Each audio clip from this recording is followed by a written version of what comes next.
Hello and welcome to a wonderful day in South Africa. We're currently at a farm, which is a plaas, what we call it in South Africa, with lots and lots of super old farming equipment, street building equipment, and even some military stuff. So this, for example, standing right behind me, is a super old locomotive. It used to run on coal, and this is what it looks like now. If you look up in there, that is where they kept all the coal, and it was a lot.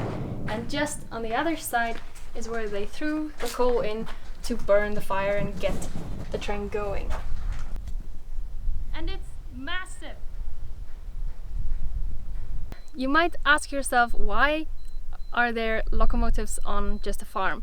Well, because in South Africa, farms are ridiculously large, at least they used to be.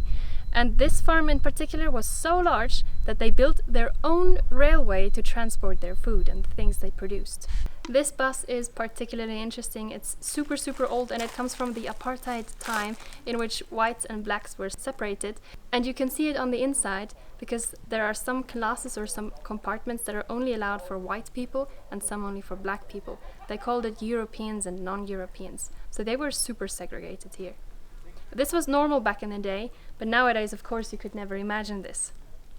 There's many more vehicles here to show you, but for now we were invited to actually go to the museum, which has much more. So we're going to go there right now, and then maybe I will have some information for you about them. Now, like I said, this farm was so big that they had their own railway station. So look at this, for example. This station was called Hoekfontein, and these are the little platforms they used to get onto the train.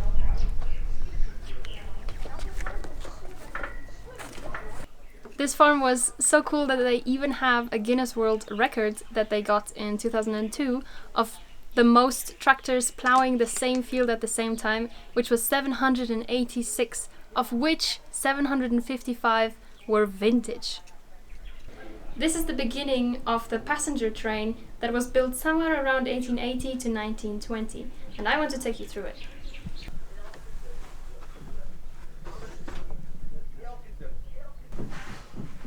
So this was, I think, first class, and this was a dining hall. This is where the people got really nice fancy food, and you can see, compared to trains nowadays, it's almost royal with wood and satin and all kinds of pretty things. Look at these chairs, look at the ornaments, even the glass has little figures inside of it. They even had ventilation, look at these. And look at the fancy glass. Much of this is still original.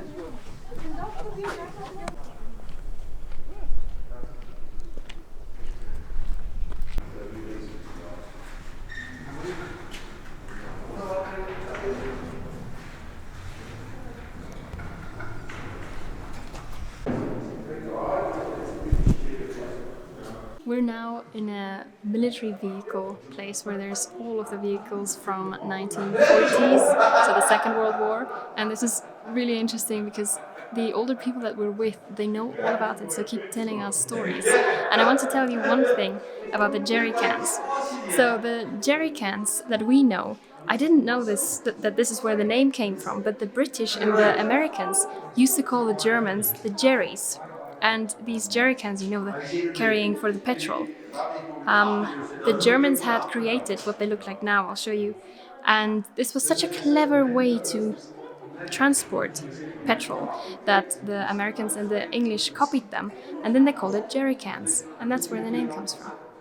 These vehicles behind me were used mostly for scouting, so they would go into an area to find out if it was more or less safe or if they could drop troops there.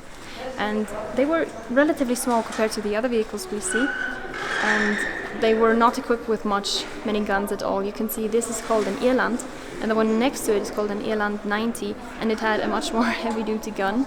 And then after these came these big trooper, they were called Serenens, I think, and they would bring troops of people into the area to drop them off, kind of as transportation of groups of people to fight there on foot. And they were also very heavy duty. You can see the size of the wheels and the chamber inside. We'll go take a look inside of it to see just how cramped everything is and how it looked like back then.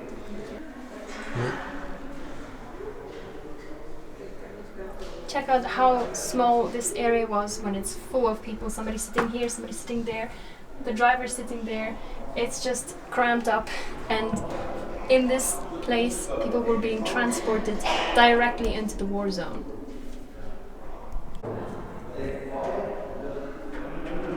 Now this behind me is basically the same concept as the other ones we just looked at, except it's much later and much bigger. These were 6x6 because they have 6 wheels, so each one of these wheels could be used separately, like driving separately, which was very important obviously on the later wars where they were on the borders. So this is a South African thing only, but yeah, they're massive, used for the same thing, except they're now much bigger and much stronger.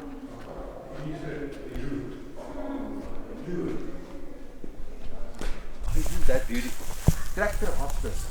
The good news is that most of these patients will recover. We're now back with the farming equipment, specifically with John Deere, and these tractors are very interesting. The tractors, but also the farming equipment, they had steel wheels, so made of steel. It was not, rubber wasn't used yet. So this is what it looked like.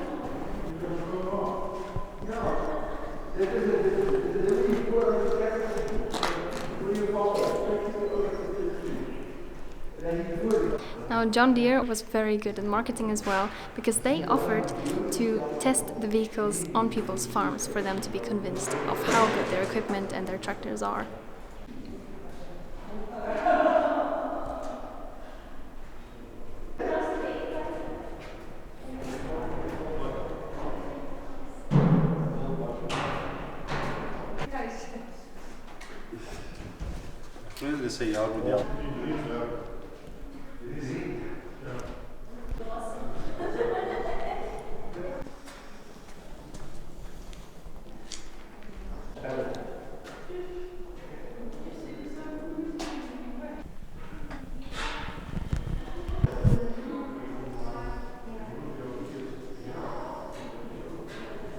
I'm standing in front of a couple of wagons that were built and used around the 1910s to 1920s to 1930s, and they were used to load freight and also people to transport from the Cape, especially to Johannesburg or Kimberley, and then further.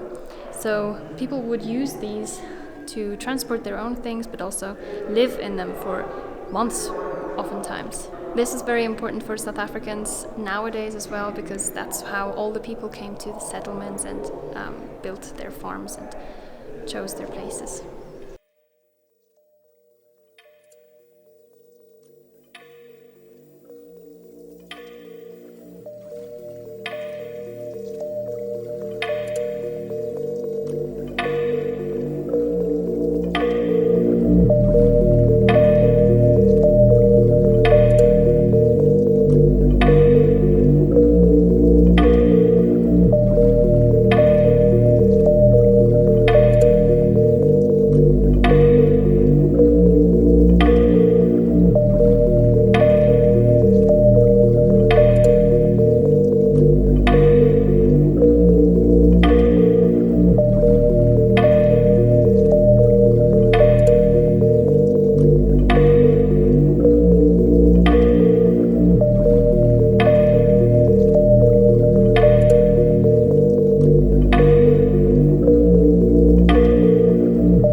here on the farm still, and these are exactly the animals that pulled the wagons that we saw earlier.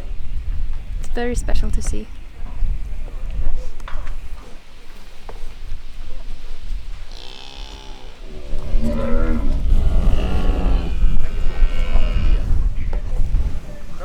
This is a tank that was from the Second World War, and according to the owner it still runs. They start it up every year.